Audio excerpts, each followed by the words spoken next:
하나님 말씀은 신약성경 빌립보서 3장 11절로 16절 말씀입니다. 찾으신지라도 제가 봉독하겠습니다. 어떻게 해서든지 죽은 자 가운데서 부활에 이르려 하노니 내가 이미 얻었다함도 아니요 온전히 이루었다함도 아니라 오직 내가 그리스도 예수께 잡힌 바 된 그것을 잡으려고 달려가노라. 형제들아, 나는 아직 내가 잡은 줄로 여기지 아니하고 오직 한 일, 즉 뒤에 있는 것을 잊어버리고 앞에 있는 것을 잡으려고 홑대를 향하여 그리스도 예수 안에서 하나님이 위에서 부르신 부름의 상을 위하여 달려가노라. 그러므로 누구든지 우리 온전히 이룬 자들은 이렇게 생각할지니 만일 어떤 일에 너희가 달리 생각하면 하나님이 이것도 너희에게 나타내시리라. 오라, 오직 우리가 어디까지 이르렀든지 그대로 행할 것이라. 아멘. 우리에게 있는 이 구원, 우리가 받은 구원을 설명할 때에 이미 얻은 구원과 이루어지고 있는 구원 두 가지로 나뉘어 볼 수 있습니다. 그렇다고 해서 구원이 두 가지라는 것은 아닙니다. 한 가지 구원인데 이것을 조금 나누어서 생각해 본다면 이런 특성이 있습니다. 예수 그리스도께서 십자가에 못 박혀 죽으심으로 말미암아 우리의 죄가 사함받고 우리는 구원을 받았습니다. 이 구원은 이미 이룬 구원이다라고 그렇게 말하고 있습니다. 그래서 예수님께서 십자가에서 죽으실 때 마지막으로 하신 말씀이 다 이루었다라고 그렇게 말씀하셨습니다.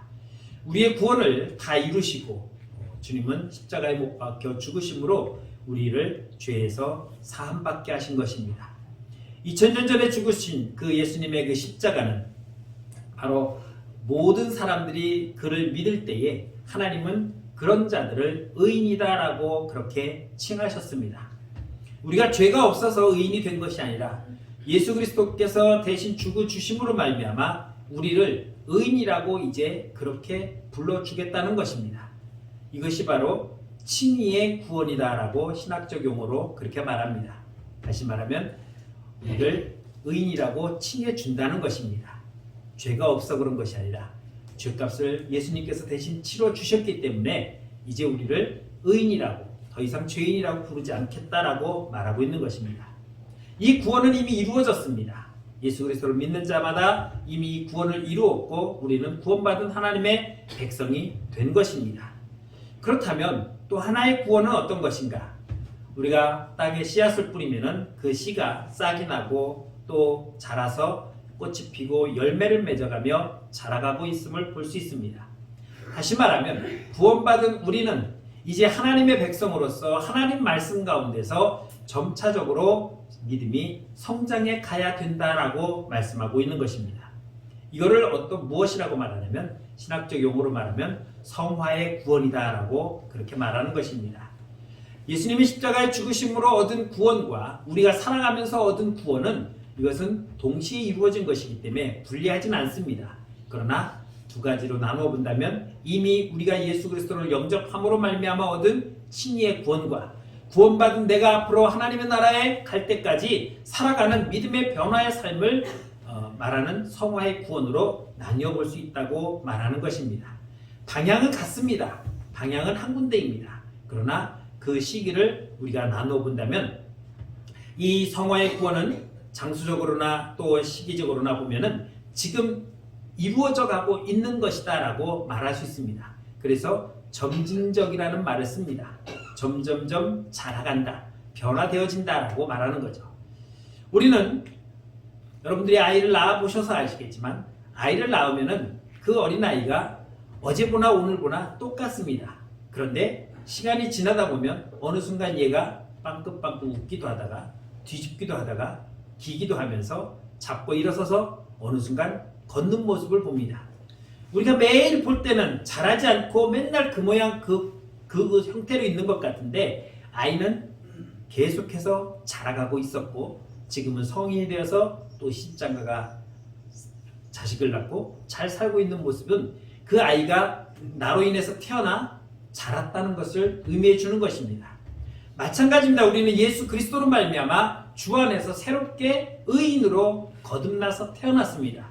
거듭난 우리는 이제는 예전과 같이 죄악 가운데서 살아가는 사람이 아니라 하나님의 말씀 가운데서 살아가는 하나님의 백성의 삶을 살아가야 된다는 것입니다.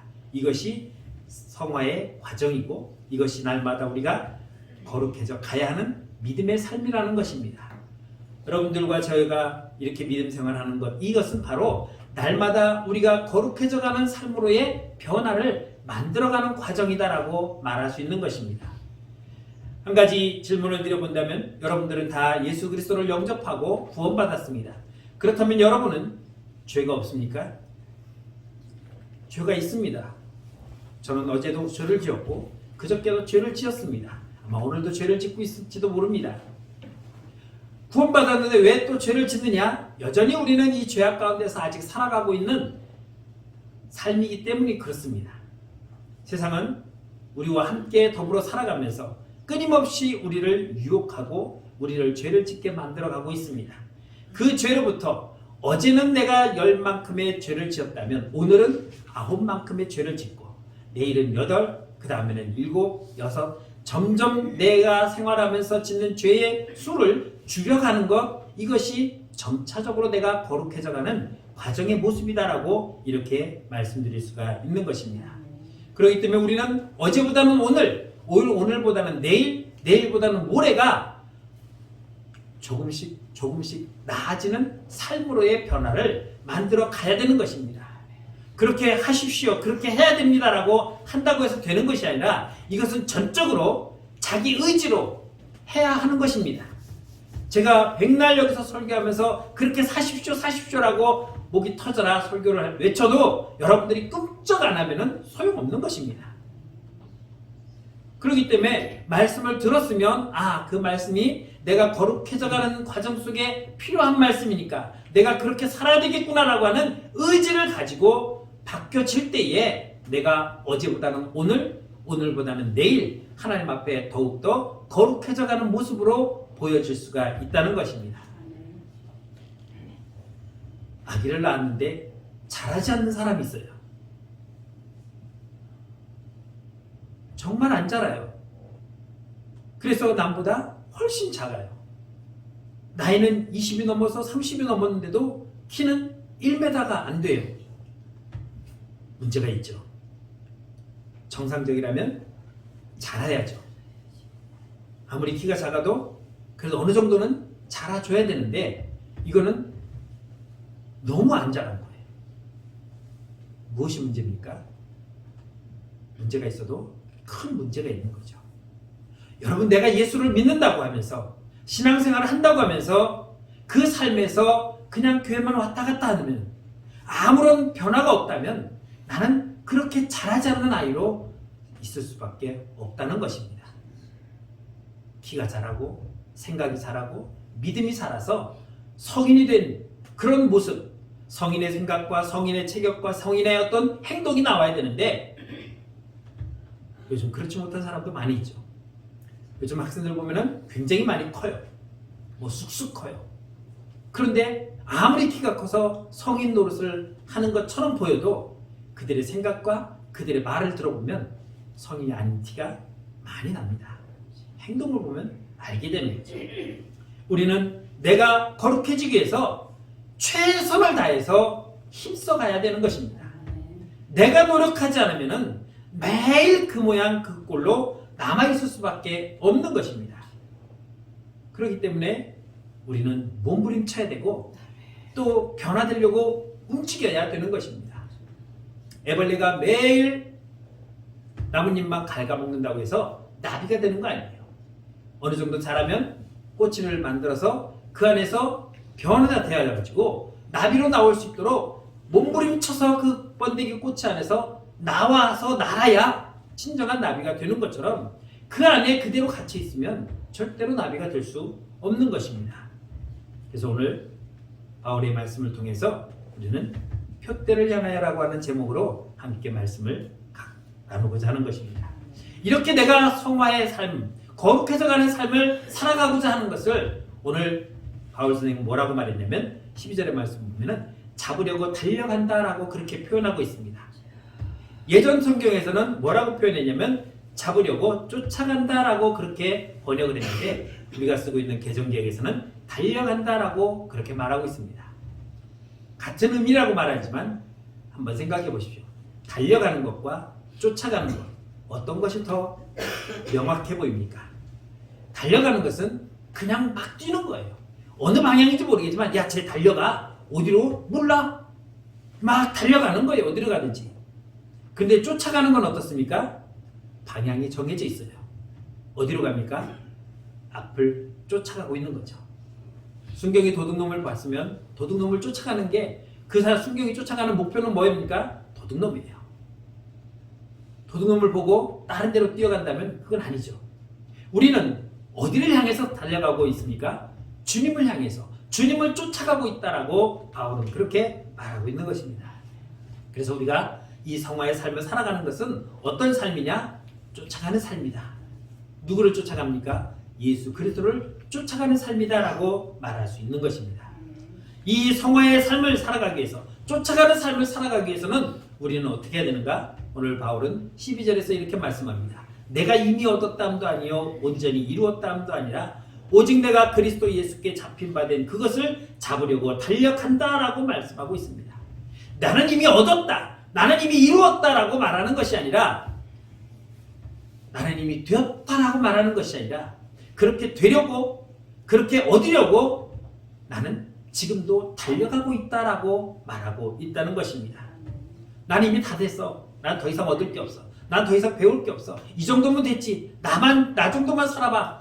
버버시도 살 사람이고 나 정도만 살면은 세상은 평화가 이루어질 거야 라고 말하는 사람을 보면은 그 사람은 어떤 사람입니까? 교만이 충만한 사람입니다. 우리는 여전히 부족합니다. 여전히 모자란 상태에 있습니다. 그 모자람을, 그 부족함을 채우려고 바울은 쫓아간다라고 말하고 있는 거죠. 여러분, 객관적으로 바울과 우리를 한번 비교해 보십시오. 신분이나 재능이나 학벌이나 어떤 능력이나 이런 걸 보면은 우리는 바울과 비교할 수 없을 만큼 열악한 그런 상태에 놓여 있습니다. 바울은 12제자가 만났던 그 주님을 친히 만난 사람이었고 성경의 절반 이상을 써서 기록한 훌륭한 하나님의 사도였습니다. 뿐만 아니라 기도의 능력, 은사의 능력, 여러 가지 능력들을 보였던 그런 훌륭한 사도였습니다. 그런 사도가 나는 아직도 얻은 것이 없고 나는 아직도 이룬 것이 없고 나는 아직도 부족해서 그 주님을 나는 쫓아가고 있다라고 말한다면 우리는 어떻게 해야 되겠습니까? 우리는 매달려 가야죠. 끌려라도 가야 돼요.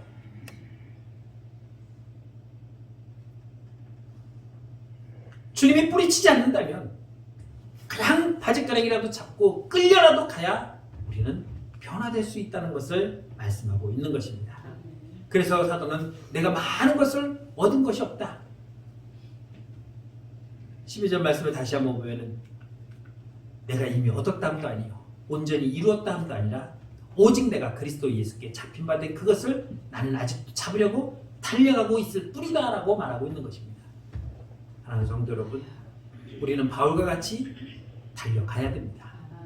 주님을 향해서 달려가야 됩니다. 주님의 그 거룩한 모습을 닮아가려고 쫓아가는 인생이 되기를 주의 이름으로 축원합니다. 두 번째는 우리는 성화의 삶을 살아가기 위해서는 집중을 해야 된다는 것입니다. 오늘 13절 말씀에서 보면은 형제들아 나는 아직 내가 잡은 줄로 여기지 아니하고 오직 한 일, 즉 뒤에 있는 것을 잊어버리고 앞에 있는 것을 잡으려고 달려간다라고 말씀하고 있습니다. 뒤에 있는 것을 잡으려고 쫓아가는 것이 아닙니다. 바울에게 있어서 뒤에 있는 것은 무엇입니까? 과거에 사람들이 부러워했던 명예와 권세와 신분과 그리고 학벌 그리고 예수 믿는 자들을 잡아서 옥에 가두고 때려잡는 일에 앞장섰던 그의 열심, 이런 것들이 바울에게 있어서는 뒤에 있었던 일입니다. 그런데 지금은 어떻습니까? 지금은 그런 일을 하지 않고 있습니다. 오직 주의 복음을 위해서 힘쓰고 애쓰고 있다는 것입니다. 채찍을 맞아도 감옥에 갇혀도 독사에 물려도 배를 타고 복음을 전하러 가다가 난파를 당해도 그는 끊임없이 복음을 위해서 움직였던 사람이라고 말하고 있고 또 그렇게 달려가는 인생을 살았다라고 말하고 있는 것입니다. 바울은 주의 복음을 위해서 끊임없이 달려갔습니다. 그렇게 달려간 그의 이 모든 것은 무엇을 위한 것입니까? 주님과 같이 변화된 삶을 살아가기 위해서. 예수님의 부활을 믿고 살아가는 우리는 그 부활이 어떤 것인가를 기억해야 된다는 것입니다. 내가 왜 교회를 다니는가? 내가 왜 신앙생활을 하고 있는가? 그런 생각에 아무런 느낌과 감정이 없다면, 변화가 없다면 이것은 문제가 심각한 것입니다. 우리는 내가 믿고 있는 예수 그리스도를 닮아가기 위해서, 그분이 왜 십자가에서 죽으셨는지, 그로 인해서 내가 무엇을 얻었는지, 그로 인해서 내 삶에 어떤 변화가 왔는지를 분명하게 기억하고 달려가야 된다는 것입니다. 러시아 제국 시절에 어느 황제가 즉위한 지 얼마 안 돼서 궁을 거닐다가 잡초밭에서 경계 근무를 쓰고 있는 병사를 발견했습니다. 그래서 다가가서 이 제국, 자네는 왜 여기서 보초를 쓰고 있는가? 그랬더니 이 병사가 하는 말이 모릅니다. 아니 모른다니. 여기서 지금 자네는 보초를 쓰고 있는데 그걸 모르고 지금 여기서 보초를 쓰는가? 예. 누가 자네한테 여기서 보초 쓰라고 그랬는가? 중대장님이 시켰습니다. 그 중대장은 오라고 했어요. 왜 이 병사를 여기 잡초밭에서 보초 쓰겠는가? 모릅니다. 그럼 누가 하냐? 글쎄요, 모르겠습니다. 그래서 왜 여기서 보초를 쓰게 됐는지를 탐문하기 시작했습니다. 그 위에 지휘관들을 찾아내고 기록들을 살피다 보니까 드디어 그 의문점을 찾게 되었습니다. 100여 년 전에 선선선대왕 황제가 아주 귀한 장미나무 한 그루를 선물 받은 거예요. 그래서 그걸 거기다 다 심어놓고 이거 잘 관리해. 누가 못 걷게. 그래서 그때부터 보초를 세워놨는데 그 왕도 죽고 병사도 제대하고 지나가다 보니까 세월이 흐르다 보니까 이 장미가 없어져 버렸어요. 그런데 아무도 이제 없어졌으니까 거기에서 보초 안 써도 돼라고 하는 명령을 내린 적이 없는 거예요. 그러니까 어제도 보초 썼으니까 너 가서 보초 사. 오늘도 와서 보초 쓴 거고, 그게 1년, 10년 지나다 보니까 100여 년까지 흘러내려온 것이죠. 무슨 말씀입니까?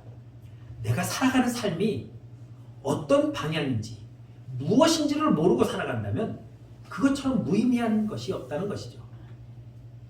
100년 동안 보초를 섰는데 내가 왜 여기서 보초를 서야 되는지도 모르고 그냥 날마다 똑같이 와서 서 있다면, 내가 예수 그리스도로 말미암아 구원받아서 하나님의 백성이 되었다고 하는 그 삶을 잊어버리고 그냥 시계추 왔다 갔다 하는 것처럼 매일 교회만 들락거린다고 해서 내가 삶의 변화가 일어나는 것은 결코 아니라는 것이죠. 그렇다면 어떻게 해야 됩니까?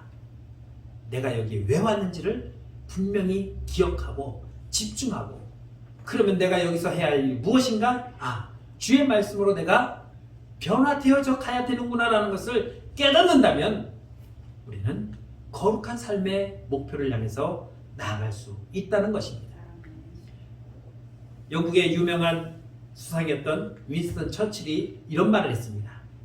현재가 과거와 싸우게 되면 미래는 없다. 오늘 내가 내일을 향해서 어떻게 살아갈 것인가 싸우고 나가야 되는데, 지나간 일을 바라보고 왜 그랬지? 바보 아니야? 다시 가서 해볼까? 라고 한다면 우리의 미래는 없다는 것이죠. 요즘 뉴스나 인터넷이나 이런 데서 제일 많이 듣는 얘기 중에 하나가 과거 정부라는 말입니다. 뭔 일 있으면 과거 정부에서 그랬다. 제가 어떤 정당을 어떤 후보를 저기 하는 건 아니에요. 하도 많이 들리니까 뉴스를 보면은 또 뉴스 토론 프로그램도 보고 그러면은 참 많이 나와요. 과거 정부 탓, 과거 정부 탓. 과거 정부가 그렇게 해서 우리가 바꾼 거 아닙니까? 그러면 바꿨으면 과거 정부는 이렇게 했기 때문에 우리는 이렇게 할 겁니다 라고 하는 어떤 비전을 보여줘야 되는데, 뭔 일 있으면 과거 정부도 그랬으니까 과거 정부도 그랬잖아요. 맨날 나와서 장관이든 뭐든 나와서 하는 말이 다 그거예요.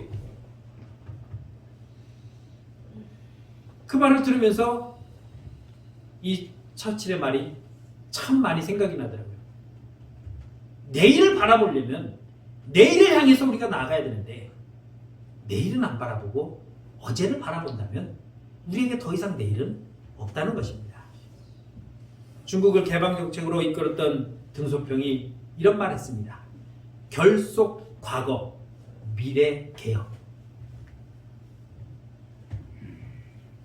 과거의 힘을 결속해서 미래를 개혁해 나가자. 더 이상 과거에 묶여 있어서는 안 됩니다. 더 이상 내가 예수 믿고 교회 다닌다는 것만으로 만족해서는 안 되는 거죠.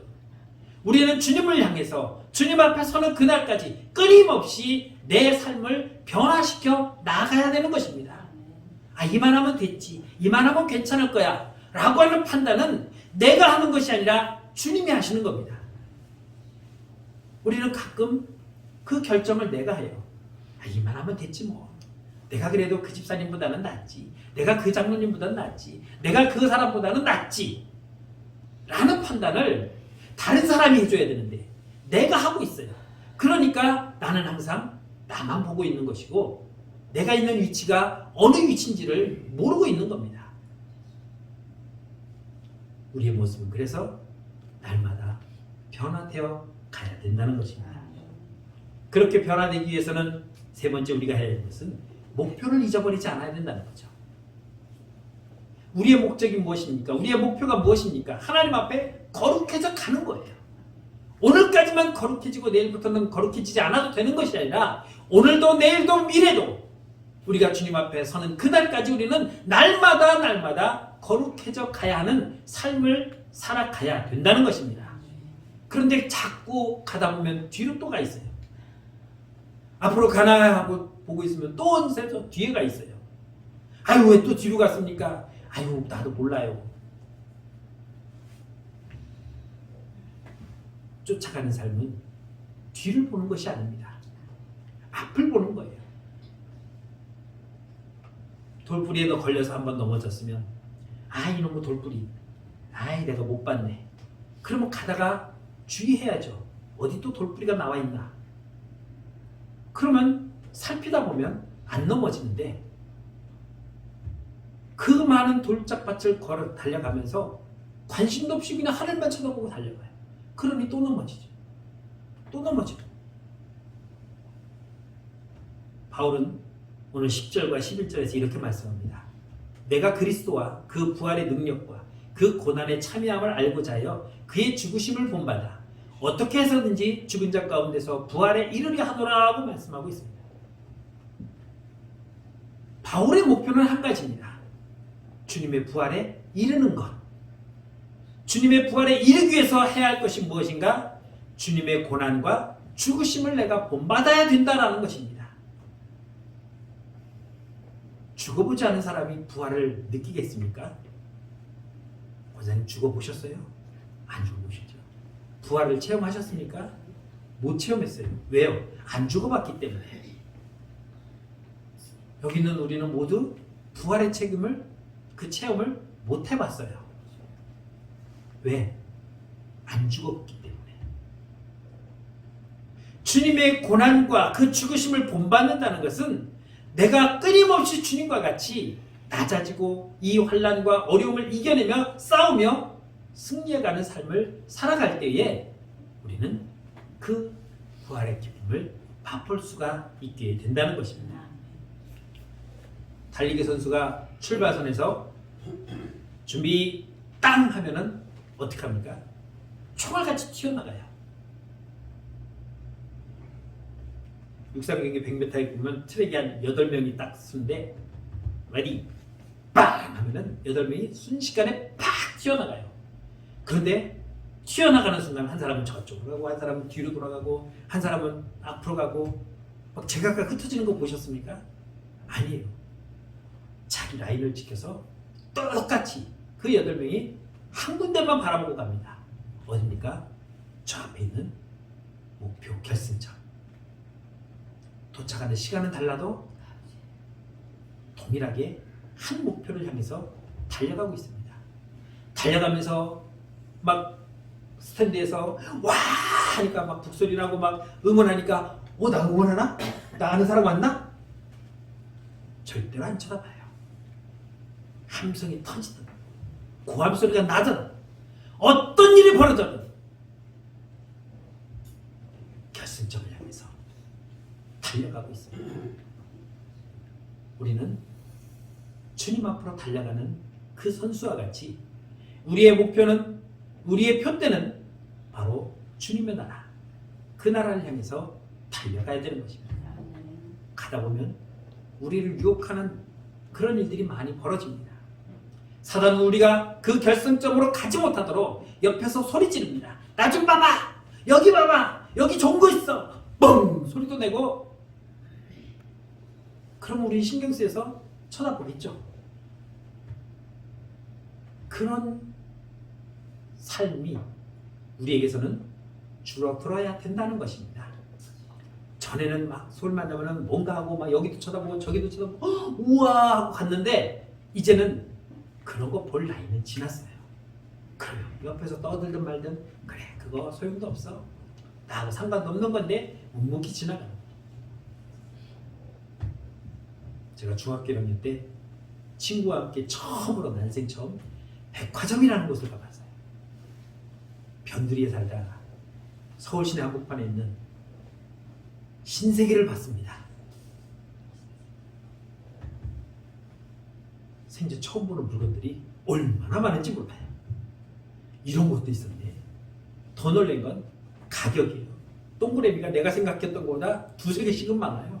이렇게 비싼 거 사는 사람 있을까? 내가 살던 동네에는 없었어요. 우리 동네 시장에는, 우리 동네 문방구에는, 우리 동네 옷가게는, 우리 동네 상점에는 이런 것들이 없었는데 여기 와서 보니까 5만 가지가 다 있는 거예요.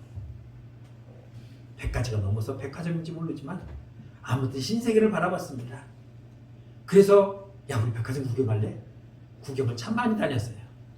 그냥 아이 쇼핑, 눈만 가서 보고 오는 거. 그런데 어느 정도 자라다 보니까 가고 싶은 마음이 하나도 없어요. 왜? 살 게 없거든.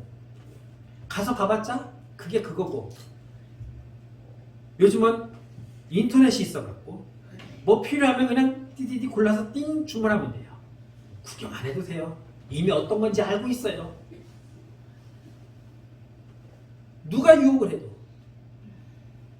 누가 뭐라 해도 이제는 내가 필요한 것만 사지 필요 없는 거는 구경할 필요도 없어요. 시간도 안 가요. 왜 그렇습니까? 내가 그런데 신경 쓸 만한 그런 나이는 이제 지났고 그런 시기는 지난 거예요. 어렸을 때는 호기심이 있었고 그때는 구경하고 싶었고 그때는 뭔가 하고 두리번거렸는데 지금은 관심도 없어요. 우리 믿음의 삶도 마찬가지입니다. 어린 믿음에는 누가 뭐라고 하면 깜짝 놀라기도 하고 이리 와봐 하면은 신기해서 가보기도 하고 구경도 합니다. 그러나 이제는 우리는 그런 믿음의 삶이 지난 거죠. 이제는 성인이 되어서 누가 뭐라 해도 좌로나 우로나 흔들림 없이 오직 주님만을 바라보고 나아갈 수 있는 그런 믿음으로 변화되어 있는 것이고 앞으로는 그 믿음의 삶이 더 발전되어 흔들림 없이 푯대를 향해서 나가는 우리의 믿음의 삶이 되어야 하는 것입니다. 마지막으로 성화의 삶을 살아가기 위해서는 우리가 기억해야 할 것이 있습니다. 그렇게 살아가면 그렇게 사는 것이 당연한 것임에도 불구하고 그렇게 살았더니 주님이 우리에게 상을 주신다는 것입니다. 14절 말씀 보면 푯대를 향하여 그리스도 예수 안에서 하나님이 위에서 부르신 부름의 상을 위하여 달려가노라. 내가 주님을 향해서 나아가는 삶은 지극히 당연한 것인데 그렇게 당연한 것을 했는데 가보니까 주님이 나에게 상을 주신다는 것입니다. 여러분 학생이 학교에 왜 다닙니까? 상 받으러 다니죠. 학생은 학교에 상 받으러 다니는 거 아니에요. 배우러 다니는 거죠. 그래서 배우러 열심히 다녔습니다. 선생님이 가르쳐준 거 잘 들었고 숙제하라는 거 잘했고 예습 복습하라는 거 잘했는데 시험도 못 되네요. 그래서 시험을 봤더니 100점이 나왔어요.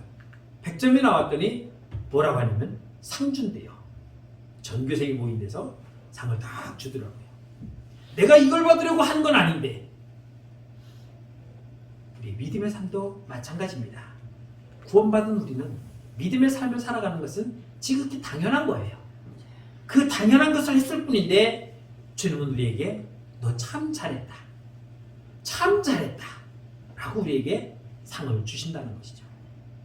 우리는 세상 사람들에게 평가받기 위해서 믿음 생활하는 거 아니에요. 아, 저 권사님 분단중앙교회 다니는데 아주 훌륭해. 저 장로님, 야, 난 대한민국에서 저런 장로님 처음 봤어. 진짜 훌륭하셔. 세상 사람들이 아무리 우리에게 훌륭하다, 좋다, 잘한다, 멋있다, 최고다라고 해도 우리가 받아야 할 칭찬은 주님 한 분밖에 없는 것을 기억하시기 바랍니다. 우리 세상 사람들에게 잘 보이기 위해서 교회에 다니는 거 아니잖아요. 세상 사람들에게 내가 좋은 사람인 것처럼 보이려고 예수 믿는 거 아니잖아요. 어느 젊은 피아니스트가 유명한 교수로부터 열심히 공부해서 드디어 혼자 연주회를 갖게 됐습니다. 홀에는 사람들이 꽉 차 있었고 열심히 그는 자기의 갈고 닦은 실력을 피아노 연주를 열심히 했습니다. 한 곡이 끝날 때마다 사람들이 막 박수를 치며 환호했습니다. 그런데 이 피아니스트는 얼굴에 미소가 없어요. 그리고 관중들을 위해서 인사하기는 고사하고 저쪽 한쪽에 그 난간 위에 앉아 계신 아주 근엄하신 분을 쳐다만 봐요. 그렇게 한 곡 한 곡 연주가 끝날 때마다 많은 사람들은 환호를 하고 박수를 쳤고 드디어 마지막으로 연주되고 끝난 뒤에야 그 노 교수가 미소를 지면서 끄덕끄덕하자 이 피아니스트 얼굴에 화색이 돌았어요. 이 피아니스트는 자기가 연주하는 그 연주곡을 듣는 많은 청중들이 환호하는 것보다 나를 가르치신 교수님이 과연 내가 이런 실력으로 연주했는데 내 실력에 흡족하게 만족을 하는가, 거기에 더 관심이 있었던 거예요. 아무리 내가 연주를 잘했어도 교수가 가르친 것에 대해서 아니 저건 아닌데 왜 저렇게 쳤을까 라고 했다면은 그런 최고의 실력자는 어땠을 겁니다. 저도 가끔씩 이렇게 연주 같은 거 이렇게 들어보면요, 제가 듣는 거는 똑같아요. 곡이 참 좋다. 누가 연주해도 괜찮네. 오 멋있다. 이야.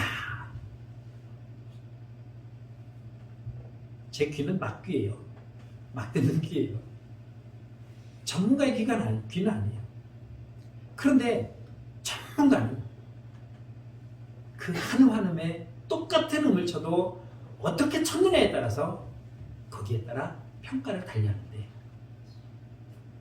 그래서 우리는 많은 청중들, 많은 사람들이 잘했다고 칭찬하는 것을 듣기 위한 것이 아니라 우리의 평가자는 오직 주님 한 분이라는 거죠.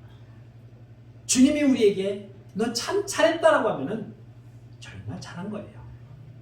그런데 주님이 나에게 넌 게으르고 악하고 넌 안 돼 라고 한다면 그 인생은 거기서 끝나는 것입니다. 사랑하는 성도 여러분, 우리는 세상의 환호를 받기 위해서, 세상 사람들에게 잘 보이기 위해서 신앙생활을 하는 것은 결코 아닙니다. 주님은 우리에게 그런 삶을 살라고 하라고 당신이 십자가에 죽으셔 주신 것은 결코 아닙니다. 우리는 주님이 주신 그 삶, 그리고 주님과 같은 그 삶을 통하여 주님이 가신 그 길을 걸어감으로 영광의 그 삶에 들어가는 그날까지 끊임없이 우리 스스로를 변화시켜 나아가야 하는 믿음의 삶을 살아야 할 것입니다. 아직도 어린아이 같은 그런 믿음의 삶이 있다면, 아직도 어제와 같은 삶을 살아가고 있다면 우리는 거기에서 변화되어 어제보다는 오늘, 오늘보다는 내일이 나에게 더 변화되고 거룩하고 성숙한 믿음으로 살아가는 저와 여러분들의 삶이 되기를 주의 이름으로 축원합니다. 기도하겠습니다. 참 좋으신 하나님, 은혜를 감사합니다. 십자가에 흘리신 그 보혈이 나를 사망에서 생명으로 옮겨주셨고 주님을 안 그 삶이 이제는 주님과 같이 거룩한 삶으로 살아갈 수 있도록 인도하심을 감사드립니다. 믿음의 삶으로 살아가는 우리의 모든 삶이 어제보다는 오늘보다는 내일 더 주님이 기뻐하시는 삶으로 살아가기 위해서 몸부림치며 애써 나가는 우리 모든 성도들의 삶이 될 수 있도록 인도하여 주옵소서. 예수님의 이름으로 감사하며 기도드렸습니다. 아멘.